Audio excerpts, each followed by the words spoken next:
Praise the lord. ఈరోజు వాక్యము November నెల 7వ తారీఖు 2025. ఆదికాండము 30వ అధ్యాయము 43వ వచనము. ఆ ప్రకారము ఆ మనుష్యుడు అత్యధికముగా అభివృద్ధి పొంది విస్తారమైన మందలు, దాసులు, ఒంటెలు, గాడిదలు గలవాడాయను.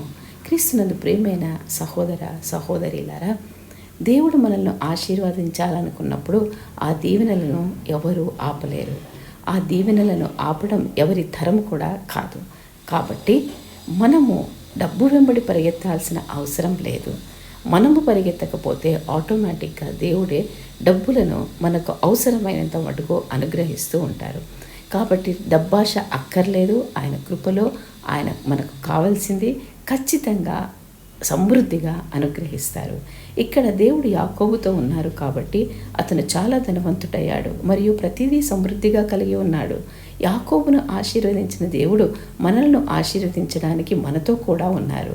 ఏ దేవుడైతే యాకోబును ఆశీర్వదించారో ఆ దేవుడే మనల్ని కూడా ఆశీర్వదిస్తారు. మన జీవితంలోని ప్రతి విషయంలో మనం ఆశీర్వదించబడాలనేది దేవుని సంకల్పం. కాబట్టి ఇతరులకు ఆశీర్వాదంగా ఉండేలా గొప్పగా ఆశీర్వదించబడండి. ప్రార్థిద్దామా? ప్రియమైన తండ్రి, మరొకసారి మీ సన్నిధిలో ప్రార్థిస్తున్నాం ప్రభువా. అవును నాయన, యాకోబును ఆశీర్వదించిన దేవా, మమ్మల్ని కూడా ఆశీర్వదించండి.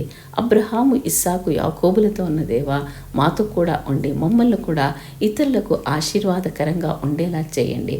మా తరువాత అనేక తరములు ఆశీర్వదించబడేలా తండ్రి మమ్మల్ని మీ బిడ్డలుగా చేయండి.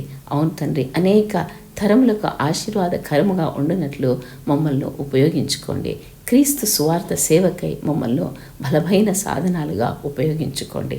అవును నాయన, మీ కృపలో మమ్మల్ని భద్రపరిచి కాపాడి అనేక సంవత్సరములు ఆశీర్వదించి అనేక సంవత్సరములు దీర్ఘాయుతో ఉండి ఇతరులకు ఆదర్శవంతంగా ఉండేలా మమ్మల్ని ఆశీర్వదించండి. ఇతరులకు ఆశీర్వాదకరంగా ఉండేలా మా తరతరాలను ఆశీర్వదించండి.